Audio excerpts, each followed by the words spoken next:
क्या आपने कभी सोचा है कि भारत की धरती पर सभ्यता तब भी फल फूल रही थी जब दुनिया के कई हिस्सों में लोग पत्थरों से आग जलाना सीख रहे थे?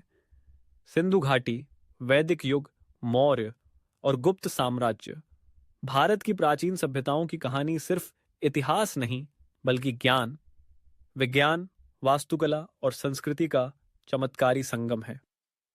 आज हम आपको लेकर चलेंगे उन रहस्यमयी सभ्यताओं की दुनिया में जिनकी सच्चाई आज भी आधुनिक विज्ञान को चौंका देती है।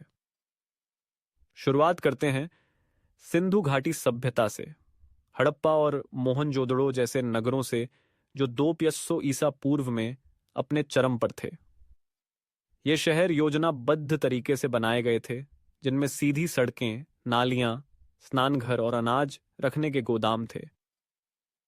क्या आप यकीन करेंगे कि तब की ड्रेनेज प्रणाली आज के कई आधुनिक शहरों से बेहतर थी? हड़प्पा की मुहरें, खिलौने, वजन माप प्रणाली और व्यापार के प्रमाण बताते हैं कि यह एक सुव्यवस्थित और विकसित समाज था। लोथल में बने डॉकयार्ड ये साबित करते हैं कि समुद्री व्यापार उस समय भी भारत के पश्चिमी तट से होता था। और सबसे रहस्यमयी बात, अब तक कोई भी महल, मंदिर या युद्ध का प्रमाण नहीं मिला, जिससे लगता है कि यह एक शांतिप्रिय समाज था। इसके बाद आया वैदिक काल, जहां ऋग्वेद जैसे ग्रंथों ने न सिर्फ धार्मिक विचार दिए, बल्कि गणित, खगोल, चिकित्सा और दर्शन को भी जन्म दिया। वेदों में वर्णित ज्योतिष ज्ञान और यज्ञों में प्रयोग होने वाली विधियां आज भी वैज्ञानिक दृष्टि से अद्भुत मानी जाती हैं। आयुर्वेद की नींव इसी युग में रखी गई थी। महाजनपद काल में भारत ने राजनीतिक संगठनों की एक नई दिशा देखी। मगध, कौशल, अवंती जैसे राज्य स्थापित हुए। इन राज्यों में लोकतंत्र जैसी व्यवस्थाएं भी मौजूद थीं, जैसे वैशाली गणराज्य, जिसे दुनिया का पहला गणतांत्रिक राज्य माना जाता है। मौर्य साम्राज्य, चंद्रगुप्त मौर्य और चाणक्य की जोड़ी ने भारत को पहली बार एक राजनीतिक रूप से एकीकृत राष्ट्र में बदला।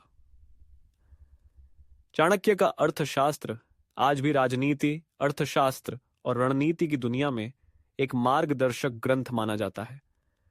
सम्राट अशोक, जिन्होंने कलिंग युद्ध के बाद बौद्ध धर्म को अपनाया और उसे पूरी दुनिया में फैलाया, उनका शासन एक नैतिक और धर्म आधारित शासन की मिसाल बन गया।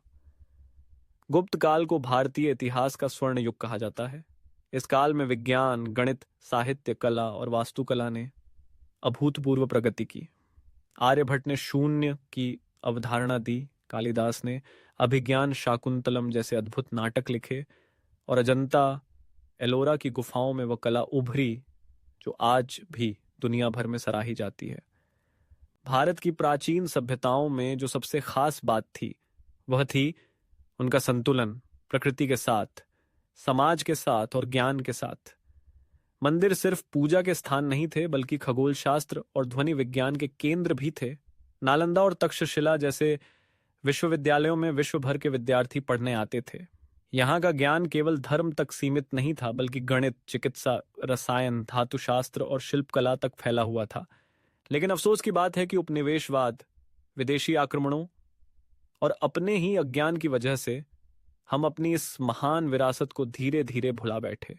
लेकिन आज जब खुदाई में फिर से प्राचीन नगर मिल रहे हैं, जब डीएनए अनुसंधान से जातीय संबंधों की परतें खुल रही हैं और जब लोग फिर से वेदों और उपनिषदों की ओर लौट गए हैं, तो ये साफ है कि भारत की प्राचीन सभ्यता का युग फिर से बोल उठने को तैयार है।